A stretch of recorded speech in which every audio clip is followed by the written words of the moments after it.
I've seen a saying in Texas. You'll have to forgive me, but it's called "Hold my beer." You know what I'm talking about? It's usually when a bunch of guys get together, somebody's about to do something really dumb, and they just hold my beer. And I think 2020, the year 2020, when it came in and it did everything it did, I think the year 2021 went, hold my beer. Let me show you how it's going to be. Let me have that, please. Forgive me, I've got to have some coffee up here. Thank you. Appreciate it.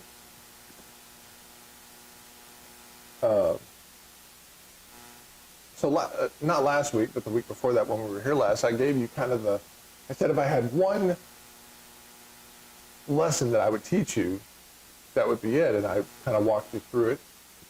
And so this week what I want to do is give you kind of the 50,000-foot point of view.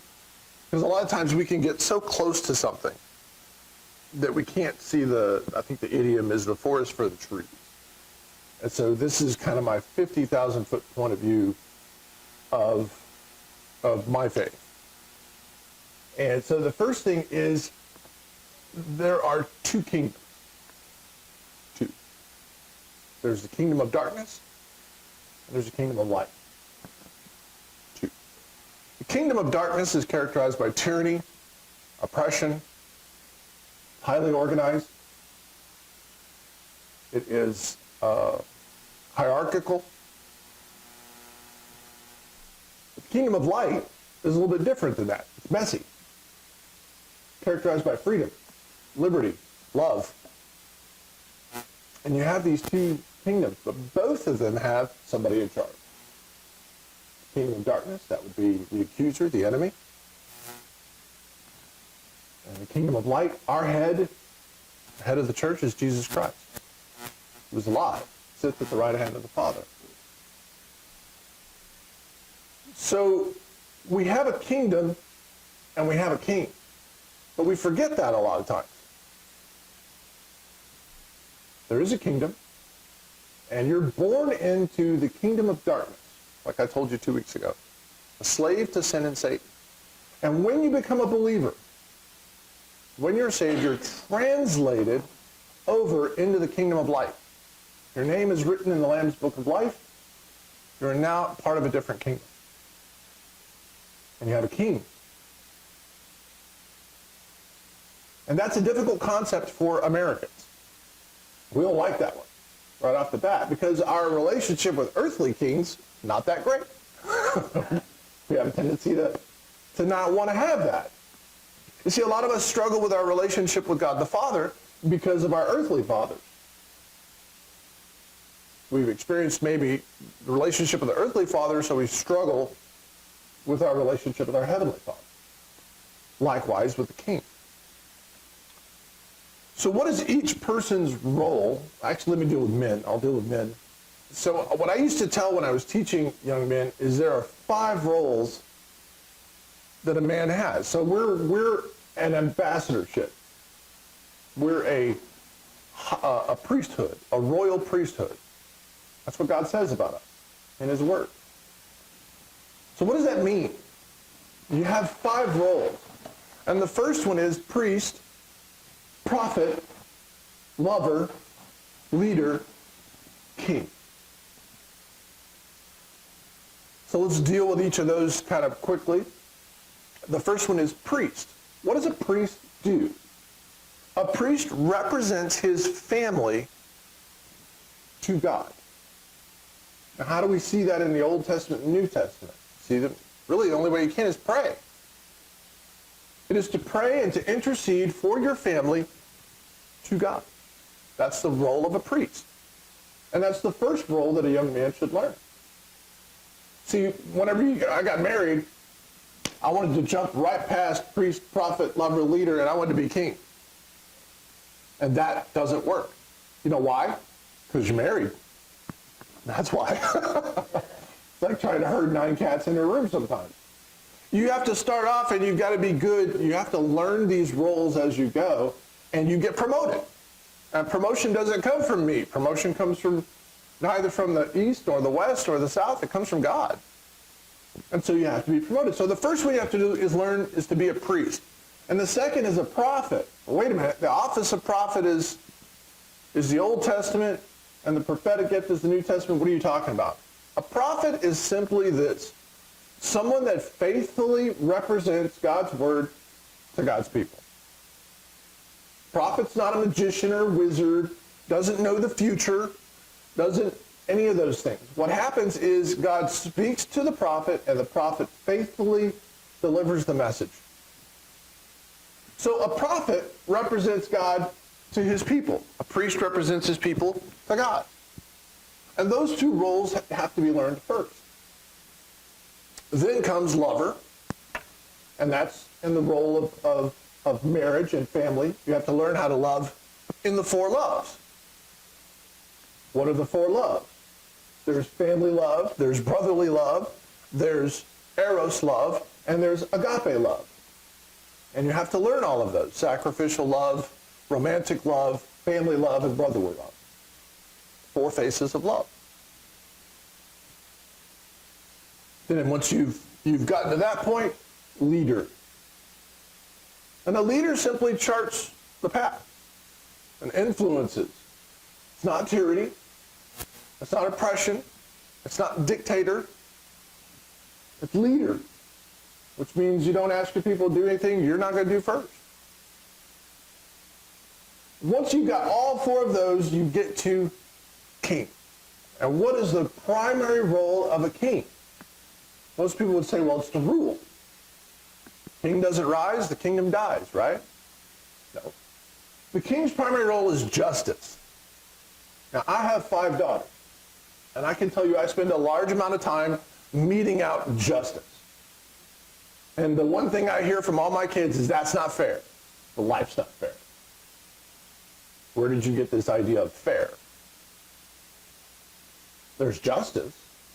That's where I listen to this side, I listen to that side, I gather evidence, and I talk with Renee, and we come to a conclusion, and I mete out justice. That's the primary role of a king, is to make sure the kingdom works fairly, equitably. And if I had to tell you, how do you do that? How do you learn about those 5 roles? And the answer is in 1 Timothy 4:13, where it says, "Till I come, give attendance to reading, exhortation, and doctrine." So that's a direct command. Reading. So if I could teach you a couple of key points, I'm going to kind of cover those. But reading is simply the skill of taking the information from the book in. That's it. It's reading. It's read the words, get them inside. It's like eating. So when I sit down to eat, I'm simply taking the organic material, putting it in my body. Do I then tell my stomach, I want you to break this down and do some stuff, or does my body just do it?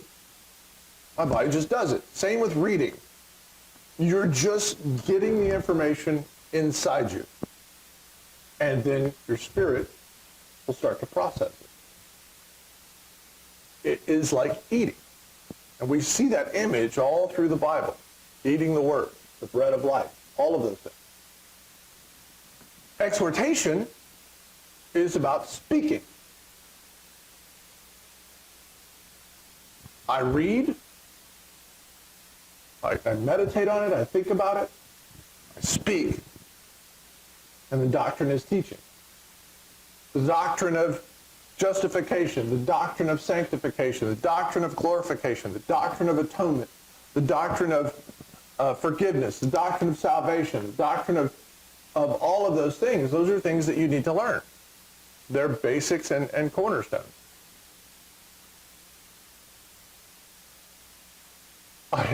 This is kind of a bunny trail, but not really. But one of those in exhortation is blessing. You see, the power of the tongue is that out of your mouth comes blessing and curses. And I don't know if you'll find this interesting. I found it interesting. Does everybody here know who Leonard Nimoy is?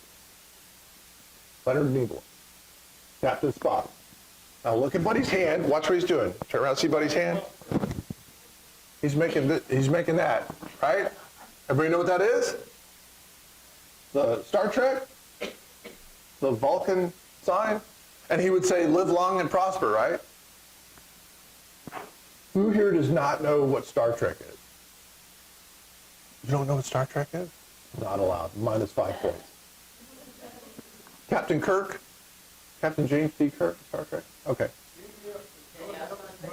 Beam me up, Scotty. I mean, so much of our 20th century technology is taken from Star Trek. I mean, iPad, all that stuff, communicators, cell phones, everything was Star Trek. Anyway, Spock was a character Leonard Nimoy created. What most people don't know about Leonard Nimoy is he was Jewish. And they asked him, and it's interesting to me because Gene Roddenberry, when he was creating the series, said he wanted that character to look like the devil. 20 years, the straight cut across the top, everything. He wanted him to look like that. But it's interesting that they had a Jewish guy playing that character. And there's one episode where Spock goes home to his planet, and he's supposed to get married, and he's talking to this girl, and he said, "I want to somehow show a little bit about the Vulcan sociology, stuff like that." So everybody on Earth, they have a greeting. When you meet someone, you shake their hand, or you bow, or you do whatever. And he goes, "I wanted the Vulcans to do something kind of interesting." So he said when he was a kid, he was sitting in a synagogue. And there was a point where about 3 or 4 guys came up, and they took their prayer shawls and covered their faces, and they began to, it was almost kind of like a singing, but it was very discordant. It was not in harmony or anything like that. It was an ululating kind of sound, and they held their hands out like this. Do y'all know what this is? This represents the letter Shin. It is the last letter of the Hebrew alphabet. And his dad told him, if I'm getting this right, his dad told him, "Don't look.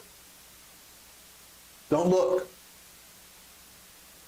Because what they believe is that when they're delivering that blessing, that the very presence of God comes in to bless you.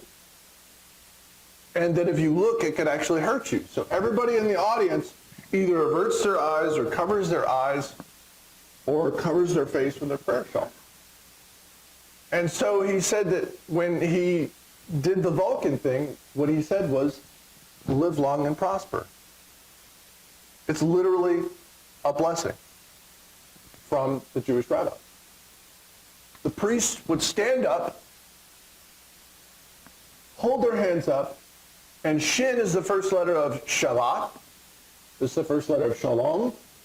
It's the first letter of Shaddai. It is an important letter. And that they would bless the congregation.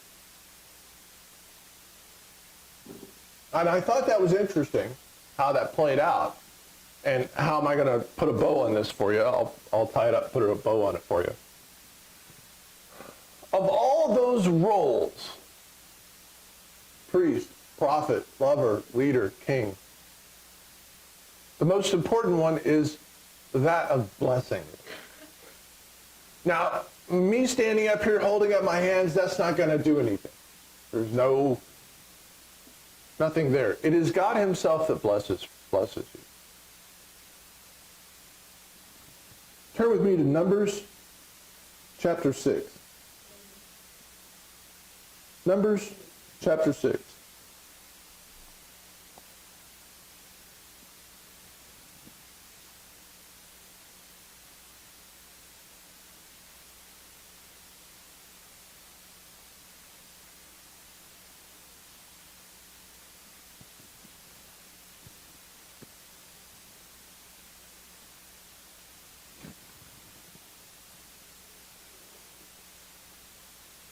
When you get to Numbers chapter 6, come all the way down to verse 22.